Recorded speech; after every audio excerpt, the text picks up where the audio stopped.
Inside a normal-looking classroom, as soon as the teacher begins yapping about some samurais, Rumi, a cute yet annoying student, notices her friend Seki playing with his erasers. She continues to watch what he's up to, and her eyes widen once she sees our boy pulling out 1,000 erasers from his bag. The annoying girl tries warning him about their teacher, who starts acting like a literal gorilla whenever he gets mad. Seki ignores her words and tells her to shut. Rumi's shocked that he's shushing her like he's doing something really important. She gets angry over such a little thing and acts like it's thunder while our boy continues to play with his erasers. After a good while of concentration, Seki's erasers begin resembling a line of dominoes. Rumi's amazed to see his stupid activities, but she tries focusing on the class. Our boy starts building a literal seesaw, stealing her attention once again. The teacher orders her to start reading, but she continues to watch him like a curious little baby. The starry guy loses his patience and shouts at Rumi to get up and start teaching. She gets caught off guard, so she anxiously gets up real fast. Rui ends up moving the table and breaking Seki's amazing concentration, causing the eraser he's holding to slip and fall onto the table, starting the chain of dominoes. Our protagonist anxiously stops the erasers before he loses all his progress. Rui starts watching his stupid activities instead. They both sigh in relief once he finally breaks the chain, but the annoying girl gets shocked once she turns and notices the accusatory look on his face. He keeps staring at her with a terrifying gaze, making her wonder if it's really her fault. The dumb girl completely forgets about reading, so her scary teacher snaps her back into reality and asks if she's really fine.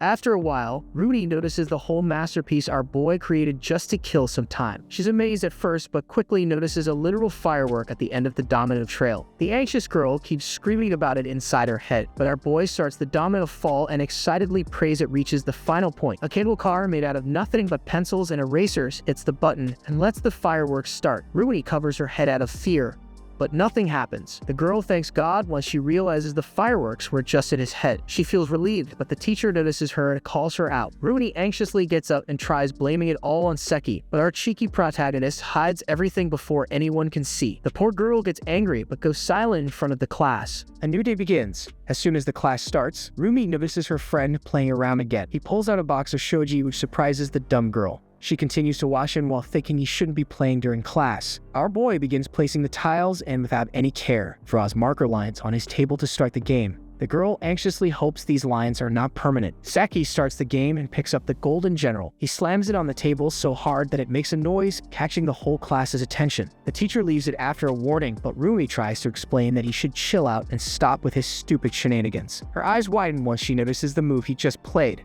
A terrible betrayal from the Golden General, leaving the king broken in half. Rumi starts imagining the whole thing, a loyal man serving his kingdom for a long time, but out of nowhere, he betrays the king and kills him in cold blood. Rumi calls it bullshit since he's completely ignoring the rules. She looks confused, but her expressions change instantly once she notices the Golden General has now stolen the king's head. Rumi imagines a whole dramatic scene and believes the Golden General is totally nuts. Seki starts tapping the table with his pieces, but the girl doesn't understand what he's up to. All the pieces get turned toward the false king.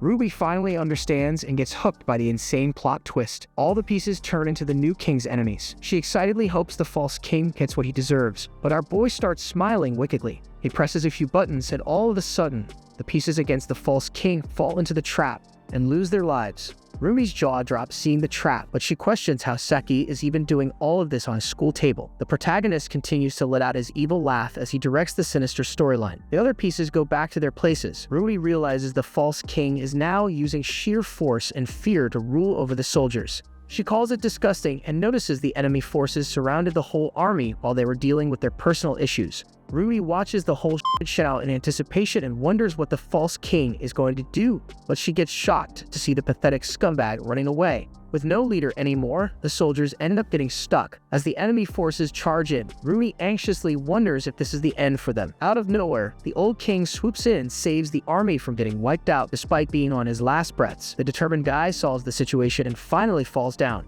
Rui cries while watching everything, hoping he doesn't die, comes back and starts stomping on the king. Rumi gets frustrated, so she takes matters into her own hands and throws the false king out of the window with her eraser blast. Our boy loses his precious shogi piece, so he looks at her with anger. The dumbhead ignores his gaze and tries acting like nothing happened. Another teacher starts his boring lecture while Rumi notices our boy writing something for once. She quickly realizes she's wrong and wonders why the guy is cleaning his desk so diligently. Rumi looks irritated and guesses it's a good habit, even though he never uses it to study. The dumbhead gets shocked as she sees the guy pulling out a whole set of tools for something. She assumes he's repairing his desk. Our protagonist starts by filling in all the dents in his desk. She wonders who he learned this from. Once he's done, Seki starts polishing the filled holes with his sharp tool. The weird scrap waste starts flying at Rumi. She complains about it and notices another student's back filled with a huge load of scraps. She's sure he'll be angry if he notices it, but the protagonist remains carefree and determinedly continues polishing his desk. After a good while of persistent work, the table starts glowing, shocking the girl. She can't believe it's reflecting the sun. Seki starts going crazy over his amazing table, but Rumi calls it stupid. Seki feels satisfied for a good while, so he sits down calmly while the others focus on their class. Rumi notices his desperate gaze. Our cheeky protagonist starts begging her to let him polish her desk, but the boring girl rejects the idea and protects her table. She feels irritated and believes he should be satisfied with his own desk. Seki tries bribing her, but his stupid techniques don't work at all. He tries giving her a polished coin with a proud look, but Rumi continues her stubborn Sunder act and believes he should focus on the class instead. Seki finally gives up and starts looking sad. He keeps rubbing his own desk with a depressed face, so the stubborn girl finally cracks and decides to let him polish her pencil board. So he stops acting like a little kid. Seki starts acting alive again. He wastes no seconds and excitedly cleans the board while Rumi orders him to calm down and keep it quiet. He gets done and proudly shows her the pencil board. Rumi gives him an approving nod, making the guy happy. He continues rubbing the back of the board to turn the whole thing shiny. The girl looks at his cute behavior and changes her opinion about the guy. He finishes the board and gives it back. Rumi smiles brightly, seeing the clean board resembling a literal mirror now, but the clean motion produces static electricity and wrecks her hair instantly. Rumi screams in embarrassment, grabbing the whole class's attention, but she confirms she's okay. The girl looks at Seki with anger and promises she's never showing kindness ever again. The frustrated girl notices his hair acting up and calls him a loser for it. Like every other day, Rumi notices our crafty protagonist pulling a few wooden bowls out of his bag as if it's completely normal. She finds out it's a board game called Go. Another stupid thing that's going to make the class noisy, but she's glad she doesn't even understand the rules, so it's not going to steal her attention. Rumi thanks God she can finally focus in class, but it doesn't take long for Seki to grab her attention with his noisy Go pieces. But Sunder is left shocked once she notices two cute bears drawn by the protagonist, who looks so serious. She wonders why he doesn't just play the game with rules, but Seki starts moving the pieces. Rumi realizes the white bear's getting his ass beaten by the black pieces. She calls it bullshit at first, but then starts assuming this might be how the game's actually played. The stupid girl imagines a whole scenario inside her head and doesn't believe it's possible to play such a game with a straight face, especially since Seki's using the bunny to strangle the bear. The teacher announces a test, which helps the girl snap back to reality. She tries her best to remain concentrated, but unknowingly ends up copying the whole bear-bunny fight in her notebook and blames it all on Seki while he remains busy with the game. Rumi takes a closer look, but gets confused seeing the messy pieces all over his desk. Our protagonist makes a weird expression before going all out. He focuses and starts placing the pieces all over his desk with something in his mind. The end result turns out to be a combined character born out of all the mixed pieces. Rumi guesses the battle's finally over, so she gets back to focusing in the class, but Seki, with the Go bowl, still looks determined. He starts cooking something up once again. Sunder tries ignoring him, but her curiosity consumes her, so she takes a look and instantly gets astonished seeing a whole new enemy appear and throw a punch. She assumes it might be the shadow opposite of the previous character, since such characters are usually pretty evil and strong. The girl imagines a whole story inside her head and looks at Seki's desk with anticipation. The previous character finally fights back, and Rumi excitedly cheers for its victory, but the shadow throws a beam attack, turning the tides once again. While our protagonist continues his time-killing shenanigans, Rumi realizes the shadow really is the bad guy. She starts contemplating it, but the teacher notices and shouts at her to wake up. She instantly gets anxious and tries blaming it all on Seki to save herself, but our cheeky protagonist covers up all his crimes. The dumbhead doesn't stop and shows the teacher a drawing in her notebook as proof, but he just gets confused by it. Rumi takes a closer look and starts whining like a little kid once she realizes she just proved herself wrong. During a chemistry lecture in the science lab, Rumi tries focusing for once, but as she notices Seki doing something suspicious again, she hopes he doesn't bother her. The crafty protagonist pulls out a chisel and starts doing something. She looks under the table and finds out he's just trying to carve some sign. Once he's done, Seki pulls out some stamp ink and uses it to make a cool sign with his carved rubber. He looks really proud of it, but Rumi's disappointed he wasted his eraser over such a crappy thing. She assumes it is something most guys do. Seki suddenly hides the special eraser because of Yuzawa as they're both sitting together. The girl knows Yuzawa doesn't know how to observe his surroundings, which means maybe Seki is more cautious around the guy compared to any teachers. She starts giggling since she can continue studying. Seki starts behaving because of the other student. Our boy starts crafting something else. She stops herself from staring, but her curiosity doesn't let her study at all. Seki finishes carving the eraser almost into a real seal, shocking the girl. She's amazed and starts imagining Seki as some kind of professional craftsman. He puts down his chisel just for a moment while taking measurements, but Yuzawa grabs it and calls his pencil box literal trash. The guy believes there's nothing useful in it he could pass time with. Seki feels down while Rui looks with eyes showing clear frustration, but Yuzawa doesn't get a hint. He finds the stamp ink and laughs while using Seki's fingers to leave a print on his notebook. Rumi calls it a clear crime, while our boy gets speechless, but it doesn't take long for Yuzawa to get bored. Seki looks at his dirty fingers, cleans them, and pulls out another eraser, making Rui anxious. She hopes he chills out for one period at least. Seki opens the new eraser and turns it into a seal for the stamp eraser, shocking the girl again. She's surprised by his expertise but doubts he'll ever use the thing, while Seki proudly looks at his masterpiece. Before erasing the board, the teacher warns the kids about a test. Before erasing the board, Yuzawa and Rumi almost die from shock. She instantly tries writing everything down while the protagonist keeps staring at his masterpiece. She's sure they'll complain about the test later. While writing, Yuzawa makes a mistake and realizes he forgot his eraser today. Without hesitation, he grabs Seki's eraser and dramatically moves in to erase his mistake while Seki tries to stop him. The eraser instantly crumbles, leaving the protagonist heartbroken. Yuzawa remains carefree and advises our boy to buy a better one next time. He goes about his day while Rudy watches Seki having a whole mental breakdown. She feels bad for him, but all of a sudden, she hears the teacher ending his class. Rumi falls into the same void as Seki and cries about her situation. The teacher announces a disaster drill and starts yapping about some stupid instructions. Rumi's sure the teachers won't go easy on the careless students during such drills. She notices our boy playing with a robot figure and wishes he would cut out his stupid shenanigans. She's sure the teachers can see, so she keeps warning the guy, but Seki doesn't care one bit. He makes the robots relax, which confuses the dumb girl. She thinks dudes are supposed to direct some action-fighting crap, so the way he's letting his robots relax and play house with them looks pretty ridiculous. An alarm goes off in the entire school, and the students are told to hide under their desks. The teacher guides the students so everyone listens. Rui notices Seki's not caring about instructions at all. She spots the robot figurines posing like a real earthquake's happening. Rui calls it absurd, but admits at least the robot is taking things seriously. All the students begin evacuating outside and follow the rules carefully, but our boy strolls out like a boss and chats with another dude without a care in the world. Rui's shocked by his stupid behavior, but spots the robot figures behind his jacket, taking the test like their life depends on it. Rui wishes he would do the same, but scratches her head once she remembers Seki's the one moving them like this. The dumb girl admits the robot family is literally amazing. She imagines a whole scenario inside her head and starts smiling brightly at the courtyard while our boy looks busy laughing at someone's joke. Rumi keeps going crazy looking at the robot family. Seki laughs so hard he accidentally kicks the whole family and throws them away without noticing a thing. Rumi's left heartbroken, but she gets angry and takes matters into her own hands. Once the protagonist stops laughing, he suddenly remembers and starts looking around so he can find the robot family. The guy makes a dramatic expression once he notices they're in Rui's lap. She looks down on him with a terrifying gaze and lets him know that he doesn't deserve it because of his shitty behavior. Seki tries explaining himself, but Rumi turns her head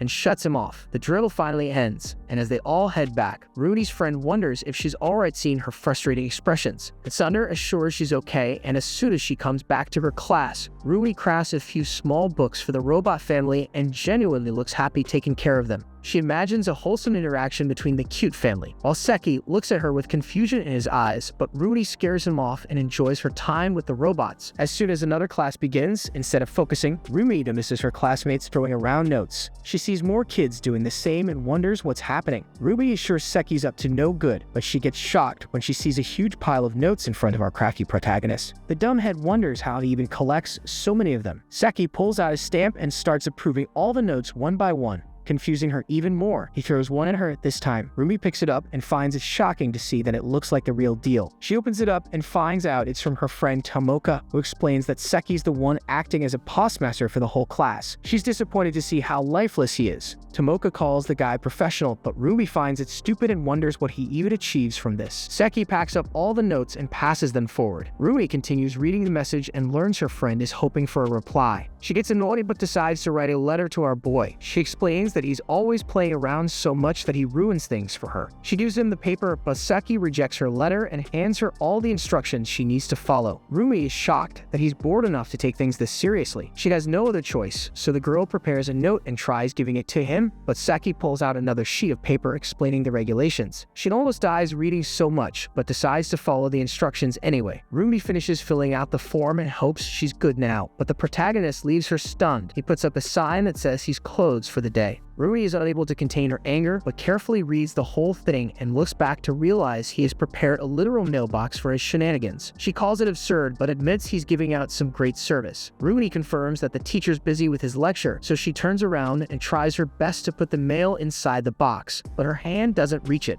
She refuses to give up and keeps bending her seat backward to somehow reach the mailbox. The dumbhead succeeds but slips and hits the ground. She ends up disturbing the whole class with her dumb activities. The teacher warns her to stay quiet. Rumi's legs tremble in fear, but she somehow manages to save herself from falling. With tears in her eyes, Rumi hopes the protagonist learns his lesson and realizes how annoying it is to her once he receives the letter. After school finally ends, Rumi gets frustrated. The guy didn't even check the mailbox before leaving, but she calms herself down and decides to use her plan B. Before leaving the school, she puts the letter in his shoe locker to mess up his mood first thing in the morning and leaves the school, but she ends up getting seen by another female classmate. Right afterward, a rumor about her spreads through the entire school.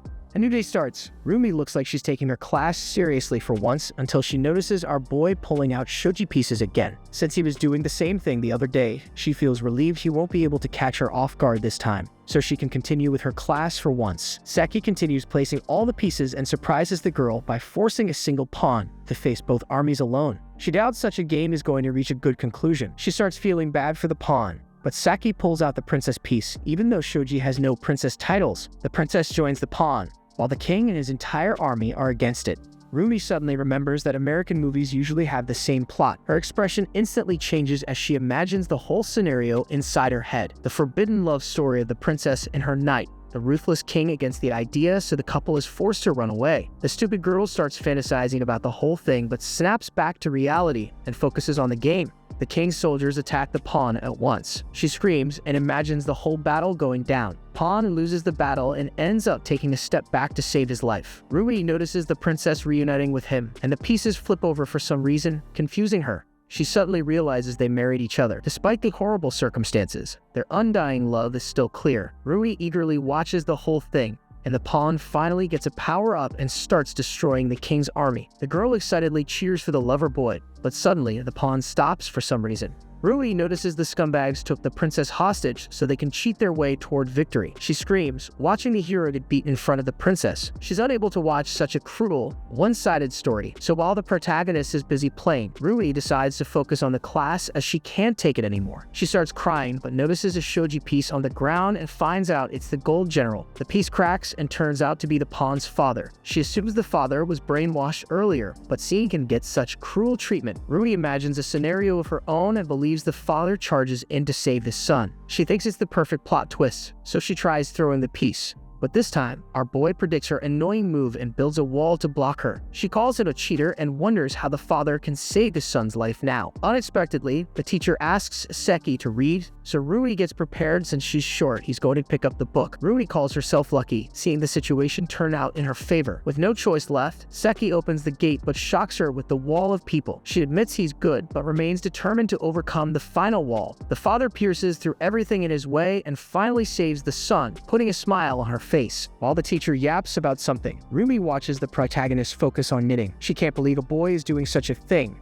And on top of that, he's doing it in front of Rumi, who's a certified knitter and thus qualified to be a judge. She calls him daring for it. Rumi has been knitting since first grade, but after a while, she gets so good that people stop believing she's the one making them. From her perspective, knitting's a serious thing that he shouldn't be doing during his class. She's ready to beat his ass if he does something half-assed. Rumi's surprised but admits he's fast, though she laughs it off and remembers he's doing something basic. She believes it's more about precision than speed, but seeing him knit something small, Rumi assumes it isn't clothing. She spots the materials on his desk and guesses he's planning on making a stuffed toy, probably a snake. Judging by the shape of his progress, She calls it possible since it is Seki she's talking about. Ruby's left shocked as soon as she spots the double-ended Afghan hook in the guy's hands. She admits he's definitely not just a beginner. However, she makes a smug face and believes he doesn't need such a tool just because people are chasing it, since each tool holds a unique value. She calls him wrong for this and starts playing a whole explanation about the hook inside her head. Making the surface tight is a crucial step if he's planning on making a stuffed toy, but since the hook he's using makes the surface bumpy, she's certain he's headed toward a disappointing result. Seki finishes and she smiles, but looks unimpressed, seeing he was aiming for a cactus. Still, Ruby finds the cactus grabbing her attention for some reason. The dramatic dumbhead imagines a tall cactus surrounded by an endless sea of desert. The Afghan hook just made it better with its thickness and texture. The girl admits she's lost as she has never seen such a magnificent masterpiece. Despite being a certified knitter, she apologizes for underestimating him and makes a weird face, hoping he'll let her hug the cactus as well. But Seki shuts her off and quickly ruins the whole cactus out of anxiety, leaving behind threads and wool. The girl holds back her tears and with a terrifying gaze, demands he make the whole thing again. Her face ends up scaring the guy instead of encouraging him to knit once more. At the school's swimming pool, while the teacher explains CPR, Rumi hears Yuzawa playing around, so she automatically assumes Seki's up to no good either. Her doubts become certain once she spots the careless guy enjoying his time. She complains about it like a little kid, but suddenly notices the robot figures again. Rumi wishes he learned something from it. She's shocked that our boy snuck in the robot family, even though this class is a matter of life and death. Her worries vanish instantly once she starts focusing on the figurine instead. She forgets about Seki and smiles brightly before grabbing the robot family. Later, the teacher lets the students enjoy the pool for a while, so the whole class rushes and jumps into the water. Tomoka invites Rumi, but she declines and starts looking for Seki. She spots the guy and expresses her frustration, seeing how careless it is of him to just leave the robo family behind.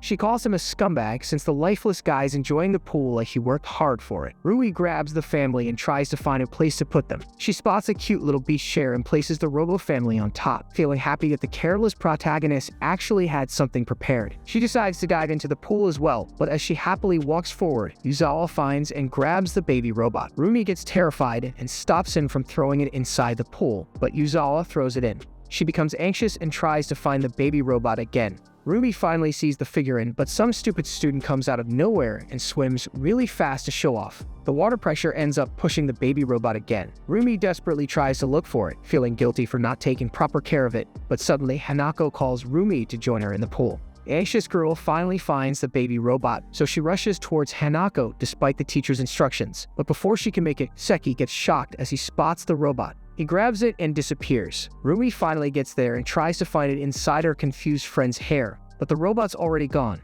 The girl becomes more worried and anxiously wonders how it even disappeared. Outside the pool, our careless protagonist enjoys playing with the cute little robot family. His friend wonders what he's up to, but Seki takes good care of the figurines this time and scares away his friend. The teacher calls everyone out of the pool. Rumi's friends ask her to come out, but the determined girl dives back inside with tears in her eyes. The teacher yells at her to leave the pool while others roast her for her stupid behavior. During some stupid math class, Rumi checks the topic they're learning today and remembers she already finished it during cram school, so the girl decides to focus on something else instead. She hears our crafty protagonist pulling something out of his pocket once more. Rumi looks irritated at first, but as soon as she sees the cute bear, she turns red and starts going crazy over it. Rumi puts down her pencil and brightly smiles before deciding she'll just watch our boy for once. Seki sets up a cute little camping tent for the bear. Rumi almost dies from its cuteness and wonders why Seki is doing something so peaceful and sweet today. She gets to watch it all day, but things start looking suspicious. Rumi looks at the tense environment and questions what's happening. She suddenly spots another cute bear on Mana's back and anxiously trembles, hoping it doesn't get hurt. She calls Seki out for it and says he shouldn't be bothering a student like this. Our careless protagonist waits and watches as the little bear slowly starts climbing toward the top. She notices his baby movements but realizes Seki's controlling everything through a string. She's surprised and guesses he's being careful to avoid any attention.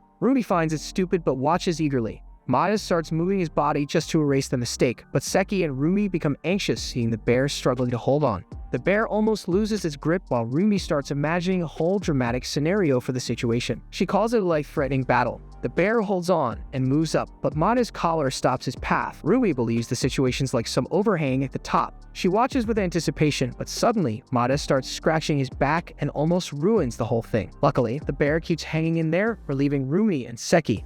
She smiles brightly and thanks God as she notices the baby bear managed to somehow overcome the overhang thanks to Mata. Seki and Rudy eagerly watch the final crucial moments. With Seki's brilliance and amazing support, the bear manages to overcome the tall mountain and plant a Japanese flag. Rudy celebrates like a little kid, but Mata ruins their excitement in an instant just by moving his neck. The bear goes straight out of the window and almost dies, but Seki manages to bring it back with the string. The bear reunites with its partner and gets a happy ending. As soon as the girl feels relieved, Seki grabs the hook and tries placing it on Mata's neck once again. She anxiously tries stopping our boy, but he goes forward with it. Mata turns back with a terrifying gaze, so the protagonist instantly stops and behaves like he's sleeping. Instead of feeling bad, Rudy just smiles wickedly and believes he deserves it for his stupid shenanigans. But Mata turns around and scares her as well, so she tries hiding like a little kid and wishes she could explain herself. Mata finally turns forward, so the girl gets up and feels glad, but the evil protagonist remains persistent and pulls out his hook again. He goes in for it once more, but Mata repeats the whole thing and scares them both. This time, Seki pulls out a cute little remote control car, catching Rumi's attention. She finds it stupid and decides to warn the guy, but he starts taking notes for once, shocking her. She can't believe he's learning instead of just playing around with his toy, but notices the serious look on his face and guesses that whatever he's doing is really hard to learn. Rui leans in to see and finds out that he's trying to memorize the traffic laws. Her jaw drops at first, seeing him learn such stuff over a toy car. Seki continues learning the rules and takes his own test afterward. He feels relieved once he scores a good grade on the test he himself checked. Our boy pulls out a bunch of random things from his bag and constructs a literal driving school on his desk. Ruby finally understands what he's up to, but she reminds herself that getting a driving license with an RC car is completely stupid.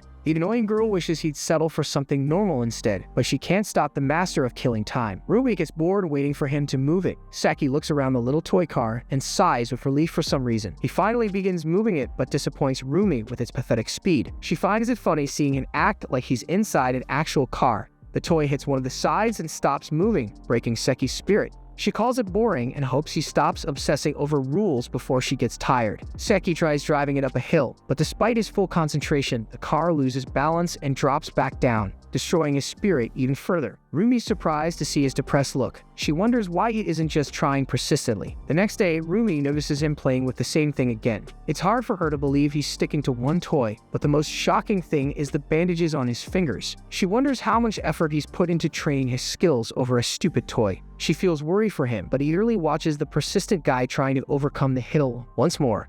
Seki's hard work actually pays off. He succeeds with the extreme task and safely finishes driving the toy. After a sigh of relief, Seki makes a wicked expression and starts making something else. Rumi guesses he got tired of it, but finds out he made a license for himself. She's shocked that Seki's already prepared, but guesses she should let this one slide since the guy looks genuinely happy. Rumi finds the whole thing cute and wishes she had the license too. The teacher randomly notices Seki's raised hand, so he chooses our boy for the explanation. His expression changes instantly, but Rumi believes he deserves it for this one. He quickly turns to her and hopes she helps him, but Rumi has decided she won't assist him this time. Our cheeky protagonist bribes her with a license card, so the greedy girl cracks and changes her decision. Before she helps him with it, Seki lets her know that she needs to take the test first. Rumi remembers how hard it is very clearly, so she forgets about helping him and betrays our boy. During an art class, Seki ignores the teacher's yap and starts playing around. A girl behind Rudy hopes she can finally get a chance to speak with our annoying Sunder. Seki pulls out mini golf this time, but his shenanigans are no surprise to Rudy anymore. She spots a few holes, but doubts this will be fun. Seki concentrates and manages to score a point on his second turn, leaving the girl shocked. She calls it unintentional, but Seki starts aiming like a real pro. Meanwhile, Sakurako wonders why Rumi keeps staring at our boy. She remembers the rumor and assumes a bunch of things, but wishes she could somehow help Rumi. She ends up deciding to stay out of it instead. Rumi spots a new hole right beside her and wonders when he marked them. She doubts he can make it this far, but reconsiders her opinion since it's Seki after all. Sakurako starts going crazy as she assumes they're both staring like a real couple. She finds it unbelievable, but yells like a madwoman because it's hard to keep their secret. Seki makes an incredibly precise shot that goes straight toward the hole, but Rui accidentally ruins his whole game while she's looking forward. She frustratingly looks at Seki's pouting face, but apologizes as much as she can. Sakurako sees them fighting like a couple and assumes they're both living together as well. She imagines all the couple activities while Rumi continues apologizing. She spots the red flag and quickly realizes he's asking her to hold it. Sakurako continues imagining their relationship. Seki accidentally drops the ball, so Rumi helps him find it, but Sakurako goes crazy as she assumes they're making out. Sakurako confronts Rumi after class, but the dumbhead ends up making things worse without even realizing it. Sakurako assures her she'll be supporting her through all of it, so Rumi grabs her hand and they both become really good friends from this day forward. During their lunch break, while the whole class is chatting about something, someone compliments Seki's lunchbox. Our boy confirms he made it himself and pulls out a cute octopus sausage. Rumi goes crazy over its cuteness, but Seki mercilessly chews it down. Ruining her mood, she begins staring, but her friends snap her out of it, so she decides to just enjoy her food. Too bad Seki's stupid shenanigans catch her attention again. She spots more sausages and starts overthinking while Seki grabs another one. The sausages hold onto each other like a cute little team against some boss monster, but Rumi anxiously screams when she sees Seki mercilessly eating all three of them at once. She starts imagining our boy as a heartless titan trying to wipe out a village, but Seki suddenly stops. Rumi notices a new octopus completely prepared to save its race and destroy the evil titan, but Seki just eats it normally, shocking her. But our boy ends up choking this time, which makes Rumi feel satisfaction. Her friends notice her evil look, but she snaps back and quickly brushes it off as nothing. She decides to just properly finish her lunch, but notices Seki's tired since he packed nothing but sausages. Rumi imagines the last 4 warriors surviving the massacre, but Seki shares the food with his friends, instantly killing the happiness on Rumi's face. The friends eat the whole thing while Rumi whines about Seki's behavior and tears up, making her friends concerned. Our evil protagonist pulls out another lunchbox with heart-shaped apples in it. Rumi cries like a little kid as soon as she notices him, and she begs him to stop with tears in her eyes. During another art class, Sakurako, Rumi's biggest admirer, feels bad she's not attending today because of a stupid cold. Sakurako feels sad about it and notices Seki's expression. She believes he's pretty lonely as well since his lover isn't here today. She feels demotivated, but all of a sudden, she notices our crafty protagonist pulling out a sumo ring. He puts a sumo wrestler against a weird opponent. Sakurako starts questioning everything, seeing him play paper sumo in the middle of their class, but our boy remains focused. For no reason at all, she assumes something bad happened between the two lovers, which is why Seki's feeling so crazy today. The fat paper sumo loses the battle, so Seki pulls out a bandage and patches up the lost fighter. The dumb girl gets shocked and assumes a completely different thing instead of just enjoying the game. She thinks they both took insane damage after their breakup, and that's definitely why Rumi skipped school. The girl imagines Rumi crying over it while Seki's playing a stupid game to keep himself distracted. While she's sulking about it, Seki pulls out a tank man against the fat sumo. The tank becomes victorious in mere seconds, while Sakurako goes crazy as she doesn't understand what he's up to, seeing Seki bandaging the sumo once again. The dramatic girl starts assuming Seki sees himself in that wounded sumo wrestler. This time, Seki pulls out a literal wrecking ball crane against the sane wrestler. Sakurako's doubts become certain. She thinks he's definitely hurting himself because he feels insanely guilty for what he did. The crafty protagonist begins the battle while she dramatically goes crazy, believing they'll just become distant lives like this. While she spins her hair over it, Seki's evil face expresses how amazing he's feeling cornering a poor little sumo wrestler again and again. She frustratingly moves her legs like a madman and accidentally pushes the table in front of her. Seki's laughter quickly stops after the sumo wrestler finally wins because of Sakurako's push from behind. Seki's jaw drops instantly as he ends up imagining Rumi's ghost just moved this table. Her anger flashes into his eyes while Sakurako imagines a completely different thing happening. Seki puts away the sumo ring while she assumes he's finally changing his mind about Rumi. The dramatic girl cries as she imagines them as a couple, hoping they get back together soon. The next day, Rumi gets better and finally shows up to class. She assures everyone it was just a cold. Seeing her cheerful expression, Sakurako starts thinking they got back together.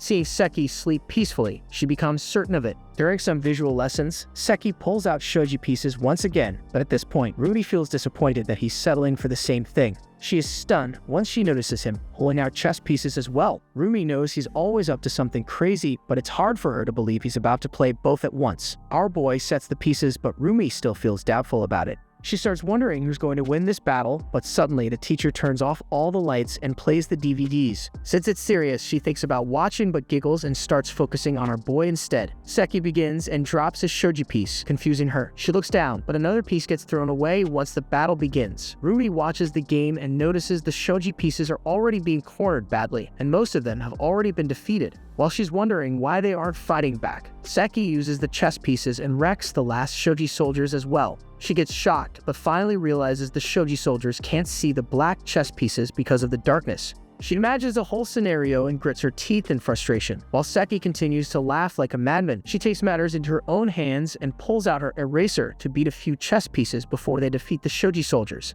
She tries her best but fails to properly aim in such a dark room. Her frustration just gets worse. She acts dramatically and wonders what she will do now, but out of nowhere, she spots the shogi pieces on the ground and gets a wicked idea. Our protagonist, with an evil smile, goes for the finishing blow with the chess pieces, but a shogi soldier appears out of nowhere, catching him off guard. He feels a bit anxious but instantly throws it away once again. However, 5 more shogi pieces appear, leaving him speechless. His expressions change instantly, but Seki quickly throws them away and takes a breath of relief. Rui gets down and quickly puts back all the shogi pieces to mess with our boy. She laughs, seeing his dumb expressions, and decides to play around if he continues throwing them away. Seki almost gets a heart attack as he imagines the shogi pieces haunting him for his crimes. He gets so scared that he just puts the whole thing in a box and instantly stops playing around. Our boy trembles in fear and prays to God while Rooney laughs at him, acting this way. She hopes he never forgets about this whenever he tries cheating again. Rooney's surprised he didn't find out it was her, but when she tries moving back, her skirt gets stuck under his seat. While he's terrified of the shogi pieces, she cries out for someone to come save her. While Rui looks focused for once, Seki steals her attention and puts a blindfold on his face during class. She gets confused at first, but her jaw drops when she sees a fugure on his table. She wonders why he is playing it now, but such stupid activities are nothing unusual for our boy. He fails the game miserably, making her laugh out loud, but Rumi ends up grabbing the whole class's attention. She gets embarrassed and quickly hides her face, but the teacher lets it slide and is back to teaching. She remembers that everyone usually laughs at the game's results, but she'll get in trouble because of him. She stops herself at first, but ends up looking toward him again. Seki finishes the game perfectly, leaving her shocked. He feels relieved as well, but starts doing weird gestures with his hands, confusing the girl. She gets annoyed, assuming he's flexing his hands like he's a master surgeon, but calls it boring since he's just playing a dumb game with them. Seki tries grabbing all the hairstyles he can choose for the face. She finds it stupid because his sense of style leaves her shocked. Rui gets anxious, but he removes the punk style, which relieves her. He grabs another one that looks like the right choice, so she yells at him to pick that one. But the protagonist suddenly snaps and puts the punk style back on completely, letting her down. The teacher reminds the whole class before erasing the board. Rooney suddenly wakes up and instantly writes everything down with an anxious face. She gets relieved but notices that our protagonist is still continuing the game determinedly. Since he already finished the whole thing, she wonders what he's up to and gets surprised to see our boy playing with an entire family. Rui admits he has insane skills, but feels worried seeing the weird couple. Seki finally fixes his stupid punk hairstyle, putting a smile on Rui's face, but her eyes widen once more when she notices the baby has started crawling. The baby stands up next and Rui goes crazy over such a cute development. She eagerly watches his next move and finds the baby's growth absolutely adorable. She assumes it's a festival event and seeing him change the kid's clothes again. Rooney smiles and understands it's like a photo album representing their good memories. The next change takes away her smile since the parents start looking distant for no reason. She hopes it's a mistake because Seki's playing the game with a blindfold, but she gets disappointed seeing the kid turn into a delinquent. She starts going crazy seeing such a happy family crumble but takes matters into her own hands and tries blowing air to push the family back together. Just when Seki's about to change it again, she blows air onto his hand, sending shivers down his whole body. He screams and instantly removes his blindfold while she looks away in embarrassment. The family comes back together, so Rooney thanks God and feels glad they got a happy ending. The teacher distributes some printouts for the class, but he accidentally brings the wrong number, so he orders everyone to share. Rui ends up sitting right beside Seki and hopes he doesn't do anything stupid for once and just focuses on the class instead. She notices his angry expressions and feels confused at first, but quickly realizes it's because the table is stopping him from pulling out whatever toy he was hoping to play with today. She laughs at his helplessness, but our boy gets mad and pulls out a set of cards from his pencil box. She's surprised and wonders what he's up to this time. The protagonist shuffles them like a pro and shows her a single card. He mixes them up again and puts the cards back down. Our boy chooses the same card again to impress the girl, but she gets annoyed instead. She realizes he's about to do magic tricks, but his proud yet weird expressions instantly kill her. She feels terrified seeing his stupid smile, but suddenly remembers he's trying to act like a real magician. Seki pulls out another card, but the stupid girl gets irritated and tries shutting him down instead. He puts the card back and offers her to pick one, but she acts like she's not looking. Bro does a cool magic trick, but she doesn't pay an ounce of attention. Seki keeps trying persistently, but she focuses on doing her work. She flips the page after hearing the teacher's instructions, but gets shocked seeing a card inside. She doesn't remember putting it there, so she's genuinely impressed, but doesn't want to fuel his ego. So she acts like an angry, dramatic girl and ruins his card. Our boy starts crying like a little kid and stops. The teacher picks Mada for some questioning. As soon as the guy gets up, Rui notices a card on Mada's butt. He finds it hard to believe since she just gave him the card. Seki keeps up the weird expressions and reveals the eye drops, which makes her realize his crying was fake too. He continues with the stupid smile, but Rui uses everything she has to hold her laughter and remain sane, so he doesn't feel satisfaction. Rui goes through what happened and sees through his stupid tricks. She achieves absolute calmness and starts focusing on the class instead. But Seki flips the wrinkled card and pulls the diamond out of his mouth. She feels shocked, but quickly gets up and finds out the card on Mada's butt vanished as well. Seki finally manages to shock her. Rui's jaw drops even more once the teacher announces the class is finished. During some stupid biology class, while Rumi's taking notes, Seki, with glasses on his face, completely astonishes her. She tries recalling all the memories and confirms today's the first time our boy's wearing glasses. She guesses it isn't that surprising and thinks he might even study for once, but the protagonist pulls out a mirror and starts staring at himself. She gets confused but then assumes he's just self-conscious about his looks. It is a surprise for her, but all of a sudden Seki stops moving in front of the mirror. Rumi anxiously wonders what's wrong, but the pose he does next cracks a smile on her face. He stops moving again, making her concerned, but then Bro suddenly pulls out a whole lot of glasses, shocking her once again. Rui's eyes widen, but she thinks he should be seeing a doctor for this. She whispers at him to put them away or else the teacher's going to beat their ass, but our boy tries out another one and completely ignores her words.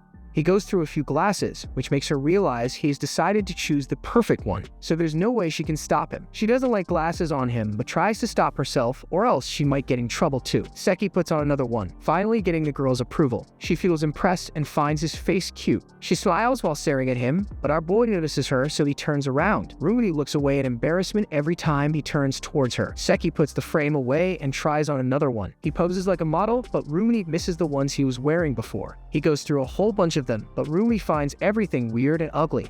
She guesses he's just trying to be funny. Seki almost picks up the frame Rumi likes, but she gets disappointed instantly because our boy chooses some red Power Ranger glasses instead. She gets extremely frustrated this time, but as soon as he turns around, Rumi hides her face again. She gives him a terrifying gaze for no reason, so Seki starts trembling in fear and thinks twice before choosing anything. She screams like an idiot every time he almost picks the wrong ones, but Seki finally puts his hand on the good ones. She watches eagerly, hoping he picks them up. Seki wears them, putting a smile on her face. She finds the perfect ones on him, so our boy takes a close look in the mirror and finally decides he'll go with them. Rumi's mood gets better, but she thinks he should be taking others' opinions in such situations. For some reason, she starts feeling insanely fulfilled and happy as she actually gave him a hand in this one. He starts Jenga after this while Rumi watches him with a face of disappointment. The whole day almost ends, so she finally cracks and gets furious as he never wore the glasses she chose even once. Seki shuffles through multiple pages while writing something on them, but Rumi focuses on the class and continues taking notes. She notices his smug face and wonders what he's doing on his Flipbook. She remembers learning that it's one of his masterpieces and suddenly realizes he has never drawn anything in front of her.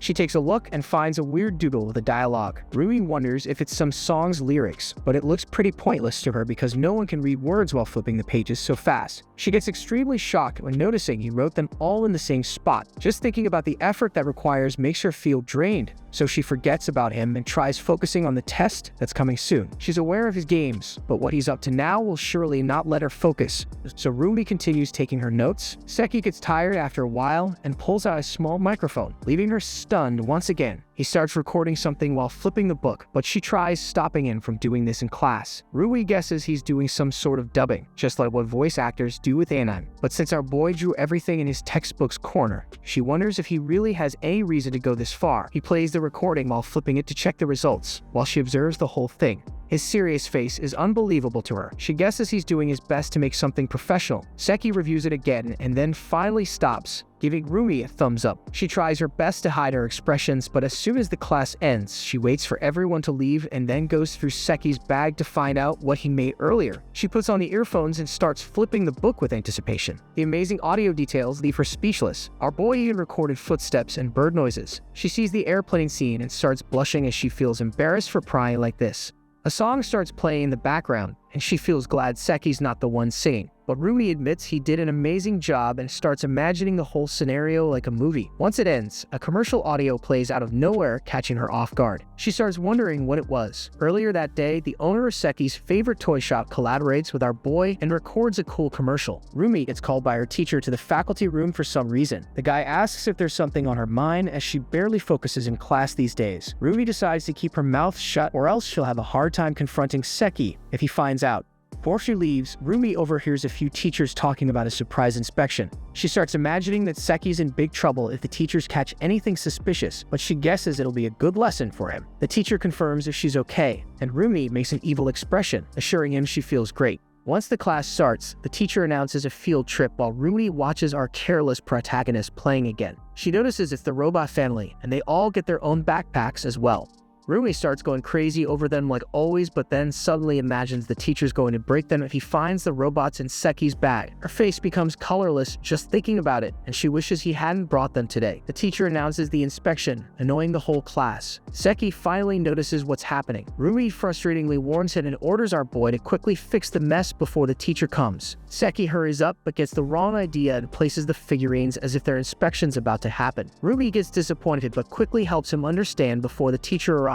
She gets scared seeing how close the teacher is, but Seki finally gets her words, helping her feel relieved. He fills everything into a box and lowers it down the window with a rope. Casually hooks it and closes the window, successfully hiding whatever he has. Rumi's surprised by his impressive skills, but suddenly notices the robot family's still here. She calls him an idiot, but realizes the teacher's almost near them, so she starts losing her mind. She keeps screaming inside her head, hoping he does something about it. Seki finally gets an idea. He pulls out his lunchbox and hides the two robots inside of it, helping her feel relieved. She's sure he's safe from the teacher, but realizes the dad bot is still inside the box, acting like it's impressed. The teacher gets to Seki and starts going through his stuff, while Rumi hides her face out of anxiety. She opens her eyes and spots the dad bot holding onto Seki's chair behind his back. She guesses the issues, so the teacher moves to Rumi next. She looks so relieved, but the teacher pulls out a CD from her bag. Rumi's color instantly fades away. She was so focused on Seki that she completely forgot about it. Our evil protagonist looks at her with a weird expression, making her angry. The teacher snaps her back to reality and asks if she's having trouble at home. She anxiously answers there's nothing, but the teacher takes her CD away, leaving her disappointed. Rumi screams in frustration and blames it all on Seki.